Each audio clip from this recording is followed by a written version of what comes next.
Danger Horror Story। उस रात मैं अपने गांव आया हुआ था और सब लोग सो चुके थे। पूरा घर अंधेरे में था और बाहर सिर्फ हवा की आवाज सुनाई दे रही थी। तभी अचानक रात के ठीक 2 बजे मुख्य दरवाजे पर किसी ने धीरे धीरे खटखटाना शुरू कर दिया। पहले तो मैंने सोचा शायद कोई परिवार वाला होगा, लेकिन पिताजी की आवाज पीछे से आई कि वे तो कमरे में ही हैं, जिसका मतलब था कि खटखटाने वाला कोई और ही था। मैं धीरे धीरे आंगन तक गया और पूरा माहौल सन्नाटे से भरा हुआ था, लेकिन फिर वही आवाज फिर गूंजी, इस बार ज्यादा तेज, टुक टुक टुक, जैसे कोई बहुत जरूरी काम से बुला रहा हो। मैंने दरवाजे के पास जाकर पूछा कौन है, लेकिन बाहर से कोई जवाब नहीं आया, बस हल्की हल्की हवा और दूर किसी जानवर की आवाज।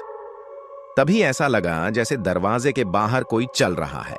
कदमों की आवाज बहुत साफ सुनाई दे रही थी, छर्र छर्र, जैसे कोई धीमी चाल से इधर उधर घूम रहा हो।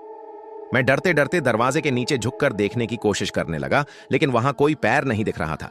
सिर्फ दीवार पर एक लंबी सी परछाई हिलती हुई दिखाई दे रही थी, और वो परछाई किसी इंसान जैसी बिल्कुल नहीं लग रही थी, क्योंकि उसका शरीर जमीन पर टिक ही नहीं रहा था। मैं जैसे ही पीछे हटने लगा, तभी बाहर से एक बहुत धीमी लेकिन बेहद डरावनी फुसफुसाहट सुनाई दी, दरवाजा खोलो। वो आवाज किसी आदमी की नहीं थी, वो ऐसी थी जैसे हवा खुद बोल रही हो, जैसे कोई बहुत ठंडी सांस कानों में डाल रहा हो। डर के मारे मेरा शरीर कांपने लगा और मैंने चिल्लाकर पिताजी को बुलाया।